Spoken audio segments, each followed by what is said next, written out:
പ്രിയ സജ്ജനങ്ങളെ, ഏവർക്കും വിനീത നമസ്കാരം. 9 പകലും രാത്രിയും നടക്കുന്ന സുന്ദരവും ഭക്ത്യാധിക്യവുമുള്ള ഉത്സവമാണ് നവരാത്രി. രാജ്യത്തൊട്ടാകെ നവരാത്രി ആഘോഷങ്ങളുടെ കാലം. കന്നിമാസത്തിലെ കറുത്ത വാവ് കഴിഞ്ഞ് പ്രഥമ മുതൽ 9 ദിവസമാണ് ആഘോഷം. മഹിഷാസുരനെ നിഗ്രഹിക്കാൻ പാർവതി ദേവി, സരസ്വതി, ലക്ഷ്മി എന്നീ ദേവതകൾ ചേർന്ന് ദുർഗാദേവിയായി രൂപം പൂണ്ട് 9 ദിവസം വ്രതം അനുഷ്ഠിച്ച് ആയുധ പൂജയിലൂടെ ശക്തിയാർജിച്ചെന്നാണ് നവരാത്രിയുടെ ഐതിഹ്യങ്ങളിൽ പ്രധാനം. നവരാത്രിയിൽ ആദ്യ 3 ദിവസം പാർവതിയെയും, അടുത്ത 3 ദിവസം ലക്ഷ്മിയെയും, അവസാന 3 ദിവസം സരസ്വതിയെയുമാണ് പൂജിക്കുന്നത്. കേരളത്തിൽ നവരാത്രി ആയുധ പൂജയുടെയും വിദ്യാരംഭത്തിൻ്റെയും സമയമാണ്. അഷ്ടമി നാളിൽ എല്ലാവരും പണിയായുധങ്ങൾ പൂജ വയ്ക്കുന്നു. പൂജയ്ക്ക് വയ്ക്കുന്ന ദിവസമാണ് അഷ്ടമി നാൾ. മഹാനവമി ദിവസം മുഴുവൻ പൂജ ചെയ്ത ശേഷം വിജയദശമി ദിവസം കുട്ടികളെ എഴുത്തിനിരുത്തുന്നത് അന്നാണ്. ശ്രീരാമൻ രാവണനെ നിഗ്രഹിച്ചത് നവരാത്രിയുടെ അവസാനമാണെന്നും ഐതിഹ്യമുണ്ട്. ദുർഗാദേവിക്ക് വേണ്ടി നടത്തപ്പെടുന്നതാണ് നവരാത്രി പൂജ. ശരത്കാലത്തിനും വസന്തകാലത്തിനുമാണ് വിധിപ്രകാരം നവരാത്രി പൂജ ചെയ്യേണ്ടത്. കാലദംഷ്ട്രകൾ എന്നാണ് ഈ 2 കാലവും അറിയപ്പെടുന്നത്.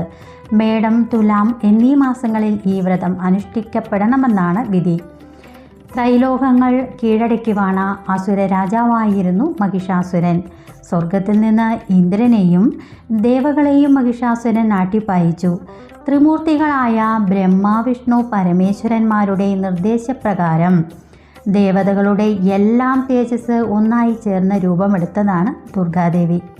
വിവിധ രൂപങ്ങളിലായി സ്ഥിതി ചെയ്തിരുന്ന ശക്തികളെ എല്ലാം സമാഹരിച്ച് രംഗപ്രവേശം ചെയ്ത അതിസുന്ദരിയായിരുന്നു ദേവി. ദേവി ദേവലോകത്തെത്തി മഹിഷാസുരനെ വെല്ലുവിളിച്ചു. ദേവിയെ കണ്ട മാത്രയിൽ തന്നെ മഹിഷാസുരൻ ദേവിയിൽ അനുരക്തനായി.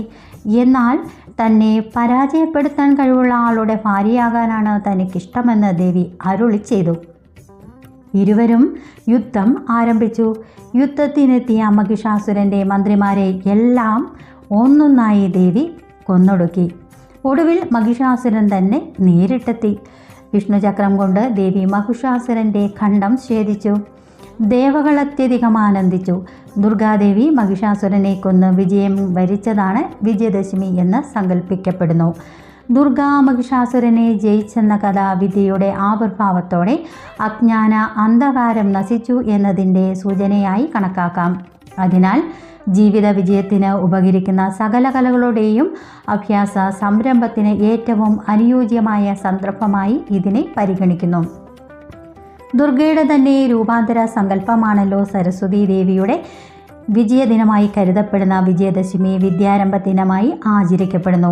യോദ്ധാവ് തൻ്റെ ആയുധങ്ങളെയും, സാഹിത്യകാരൻ തൻ്റെ ഗ്രന്ഥങ്ങളെയും തൂലികയെയും, സംഗീതജ്ഞർ സംഗീത ഉപകരണങ്ങളെയും ദേവിയുടെ പാദങ്ങളിൽ സമർപ്പിച്ച് പൂജിച്ച ശേഷം വിജയദശമി ദിനത്തിലെ ശുഭമുഹൂർത്തത്തിൽ പ്രാർത്ഥനാപൂർവം അവ തിരികെ എടുക്കുന്നു. രാജ്യത്തിൻ്റെ വിവിധ ഭാഗങ്ങളിൽ വ്യത്യസ്ത രീതിയിലാണ് നവരാത്രി ആഘോഷിക്കുന്നത്. ഉദാഹരണത്തിന് ഗുജറാത്തിൽ ആളുകൾ ദണ്ഡിയ അവതരിപ്പിച്ച ആഘോഷം ആഘോഷിക്കുന്നു. ബംഗാളി സപ്തമി മുതൽ ദശമി വരെയുള്ള അവസാന 4 ദിവസങ്ങളിൽ സാംസ്കാരിക പരിപാടികൾ സംഘടിപ്പിക്കപ്പെടാറുണ്ട്. ഈ കാലയളവിൽ തീവ്രമായ പൂജാചടങ്ങുകൾ നടത്തപ്പെടുന്നു. കൂടാതെ ദുർഗാദേവിയുടെ വിഗ്രഹങ്ങളുടെ വിസർജനത്തോടെ ആഘോഷങ്ങൾ അവസാനിക്കുന്നു. തമിഴ്നാട്ടിൽ ഈ സമയത്ത് ദുർഗ, സരസ്വതി, ലക്ഷ്മി എന്നിവരെ ആരാധിക്കുന്നു.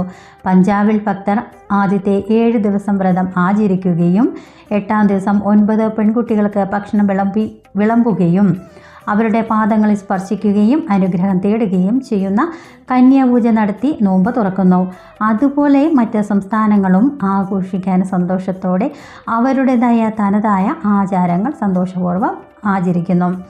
വീട്ടിൽ നവരാത്രി പൂജ എങ്ങനെ ആഘോഷിക്കുന്നു എന്നത് ഓരോ സംസ്ഥാനത്തിനും വ്യത്യസ്തമായിരിക്കും. എന്നിരുന്നാലും ഈ സമയത്ത് വ്യത്യസ്തമായ ആചാരങ്ങൾ നടത്തുന്നതിന് പിന്നിലെ കാരണം ദേവിയെ പ്രീതിപ്പെടുത്തുകയും സന്തോഷവും സമൃദ്ധവുമായ ജീവിതം നയിക്കാൻ അവളുടെ അനുഗ്രഹം തേടുകയും എന്നതാണ്.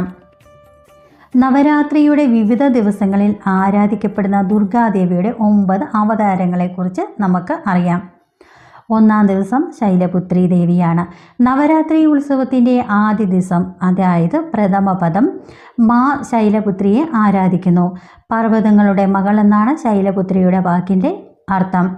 അവൾക്ക് ബ്രഹ്മ, വിഷ്ണു, ശിവൻ എന്നിവരുടെ ശക്തികളുണ്ടെന്ന് പറയപ്പെടുന്നു. നവരാത്രിയുടെ ആദ്യ ദിവസം ശൈലപുത്രി ദേവിക്ക് ശുദ്ധമായ നെയ്യ് സമർപ്പിച്ചാൽ ഭക്തർക്ക് ആരോഗ്യകരമായ ജീവിതം കൈവരിക്കാൻ കഴിയുമെന്ന് പറയപ്പെടുന്നു. രണ്ടാം ദിവസം ബ്രഹ്മചാരിണി ദേവിയെ പൂജിക്കുന്നു. അവൾ ഒരു കയ്യിൽ രുദ്രാക്ഷമാലയും മറുകൈയിൽ കമണ്ഡലവും പിടിച്ചിരിക്കുന്നതായി കാണാം. ബ്രഹ്മചാരിണി ദേവിയെ പ്രീതിപ്പെടുത്താൻ പഞ്ചസാരയാണ് സമർപ്പിക്കുന്നത്. സുന്ദരിയായ ദേവി തൻ്റെ ഭക്തർക്കും അവരുടെ കുടുംബാംഗങ്ങൾക്കും ദീർഘായുസ് നൽകി അനുഗ്രഹിക്കുന്നു. ചന്ദ്രഘണ്ഠാ ദേവിയാണ് മൂന്നാം ദിവസം ആചരിക്കപ്പെടുന്നത്. ദേവിയുടെ നെറ്റിയിൽ 10 കൈകളും ചന്ദ്രക്കലയുമുണ്ട്.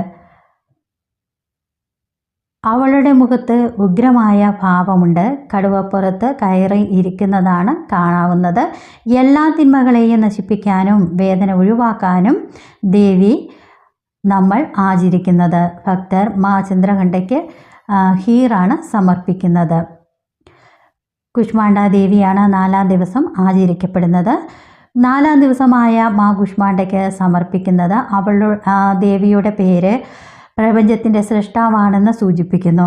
ദേവി തൻ്റെ ഭക്തരെ ജ്ഞാനം നൽകി അനുഗ്രഹിക്കുന്നു. നവരാത്രി കാലത്ത്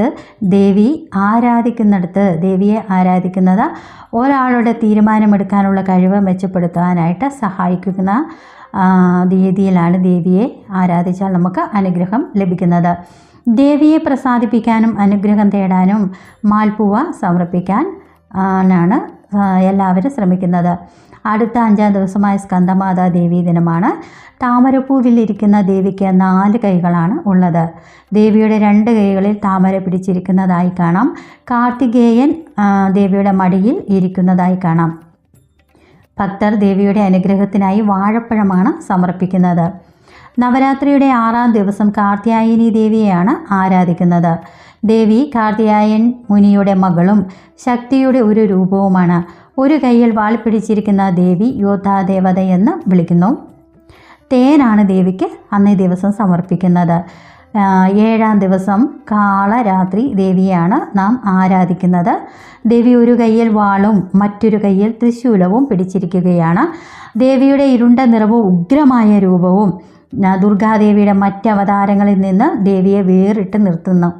പ്രപഞ്ചം മുഴുവൻ ഉള്ളിൽ ഉണ്ടെന്ന് പറയപ്പെടുന്ന ദേവിയുടെ നെറ്റിയിലെ 3ാമത്തെ കണ്ണ് ജീവിതത്തിൽ സന്തോഷം കൊണ്ടുവരാനും ദേവി നമ്മുടെ വേദനകളും തടസ്സങ്ങളെല്ലാം ഒഴിവാക്കി തരുന്നു. ദേവിയെ പ്രീതിപ്പെടുത്താൻ അന്നത്തെ ദിവസം നമ്മൾ ശർക്കരയാണ് സമർപ്പിക്കേണ്ടത്. 8ാം ദിവസമായ മഹാഗൗരി ദേവിയാണ് നമ്മൾ ആരാധിക്കുന്ന ദേവിക്ക് പൂജകൾ സമർപ്പിക്കേണ്ടത്. ദേവി ഒരു കയ്യിൽ ത്രിശൂലവും മറ്റൊരു കയ്യിൽ ഡമരുവും ആണ് പിടിച്ചിരിക്കുന്നത്. മിന്നുന്ന സൗന്ദര്യത്തിൻ്റെ ഉദാരതയ്ക്കും പേര് കേട്ടവളാണ് മഹാഗൗരി ദേവി. ദേവിക്ക് ഏറ്റവും അനുയോജ്യമായ വഴിപാട് തേങ്ങയാണ്. അതുപോലെ തന്നെ നവരാത്രി ദിനത്തിൽ 9ാം ദിവസം സിദ്ധിദാത്രി ദേവിയാണ് നാം ആരാധിക്കുന്നത്. ഒരു താമരപ്പൂവിൽ ദേവി ഇരിക്കുന്നതാണ്. ദേവി പൂർണ്ണതയുടെ പ്രതീകമാണ്. പ്രകൃതി വിരുദ്ധ സംഭവങ്ങളിൽ നിന്നും എല്ലാ ഭക്തരെ സംരക്ഷിക്കുമെന്നാണ് ഈ ദേവിയെ ആരാധിച്ചാൽ ഉറപ്പായിട്ട് അനുഗ്രഹം കിട്ടും. അന്നേ ദിവസം നാം ദേവിക്ക് എള്ളാണ് സമർപ്പിക്കുന്നത്. അങ്ങനെ നവരാത്രി ദിനത്തിൽ നാം നല്ലപോലെ വ്രതമൊക്കെ അനുഷ്ഠിച്ച് ദേവിയുടെ എല്ലാവിധ അനുഗ്രഹങ്ങളും നമ്മൾ നേടാൻ പ്രാപ്തരാകാൻ, ദേവിയെ കുറിച്ച് കൂടുതൽ അറിയാനും വിദ്യാരംഭത്തിനൊക്കെ നല്ലൊരു ദിവസമാണ് നമ്മൾ ഈ പൂജവെപ്പിന് തിരഞ്ഞെടുക്കുന്നത്. അക്ഷരങ്ങളെയും അറിവിനെയും ഈശ്വരനായി കാണുന്ന ഒരു സംസ്കൃതിയുടെ അടയാളമാണ് നവരാത്രി കാലത്തെ പൂജവയ്പ്പും വിദ്യാരംഭവും. മലയാളികൾ ജാതിമത ഭേദമില്ലാതെ ഓരോരുത്തരുടെയും വിശ്വാസത്തിനനുസരിച്ച് വിദ്യാരംഭം കുറിക്കുന്നതും ഇന്നേ ദിവസമാണ്. വിദ്യ ദൈവികമാണെന്ന കേരളത്തിൻ്റെ സാംസ്കാരിക മനസ്സാണ് അതിൽ പ്രതിഫലിക്കുന്നത്. അരിയിലാണ് കുട്ടി ആദ്യമായി അക്ഷരമെഴുതുന്നത്. അന്നം ഈശ്വരൻ്റെ പ്രത്യക്ഷ സാന്നിധ്യമാണ്, മനുഷ്യൻ്റെ ജീവനെ നിലനിർത്തുന്ന ഘടകം. അറിവ് അവൻ്റെ ചേതനയിൽ വെളിച്ചം നിറയ്ക്കുന്നു. അക്ഷരം അരിയിൽ എഴുതി തുടങ്ങിയാൽ ആചാരത്തിൽ പ്രകൃതി ആരാധനയുടെ പ്രകാശമുണ്ട്. അന്നത്തിൻ്റെ സമൃദ്ധിയാണ് ഐശ്വര്യം. ആർക്കും അന്നത്തിന് മുട്ടില്ലാത്ത അവസ്ഥ. അന്നം പോഷിപ്പിക്കുന്ന ശരീരത്തിലാണ് പ്രജ്ഞ ശരിയായി പ്രവർത്തിക്കുന്നത്. സ്ഥിതപ്രജ്ഞയിലാണ് വിദ്യ ഉറയ്ക്കുന്നത്.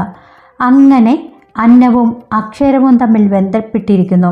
അവിടെയാണ് അന്നപൂർണയെന്നും ഐശ്വര്യലക്ഷ്മി എന്നും വിദ്യാദേവതയെന്നും വിളിക്കപ്പെടുന്ന ദേവിയുടെ ആരാധനാവേളയായ നവരാത്രി ഒരു മത അനുഷ്ഠാനത്തിനപ്പുറത്തേക്ക് വളരുന്നത്. അപ്പോഴാണ് സകല ചരാചരങ്ങളുടെയും ചേതനയായി വർത്തിക്കുന്ന ദേവിക്ക് നമസ്കാരം. യാ ദേവി സർവഭൂതേഷു ചേതന്യേത്യഭിധീയതേ നമസ്തസ്യൈ നമസ്തസ്യൈ നമസ്തസ്യൈ നമോ നമഃ.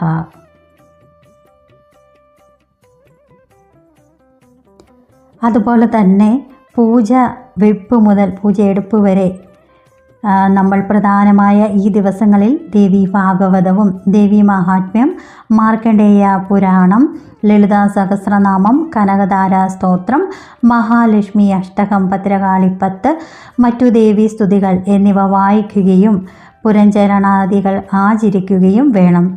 അപ്പോൾ നമുക്ക് ദേവിയുടെ അനുഗ്രഹം തീർച്ചയായും ലഭിക്കുന്നതാണ്. ഈ നവരാത്രിയെ പറ്റിയുള്ള ഈ വീഡിയോ എവർക്കും ഇഷ്ടപ്പെട്ടു എന്ന് ഞാൻ കരുതുകയാണ്. വീഡിയോ ഇഷ്ടമായെങ്കിൽ ലൈക്ക് ചെയ്യുവാനും ഷെയർ ചെയ്യുവാനും സബ്സ്ക്രൈബ് ചെയ്യുവാനും ശ്രമിക്കണേ. അതോടൊപ്പം ഞാനിടുന്ന ഓരോ വീഡിയോയും നിങ്ങൾക്ക് ലഭിക്കുന്നതിനായി ബെല്ലൈക്കൺ കൂടി ഒന്ന് സ്പർശിക്കുക. ഇതിഹാസങ്ങളിലെ മറ്റൊരു വിരളുമായി അടുത്ത വീഡിയോയിൽ വരും വരെ നന്ദി, നമസ്കാരം.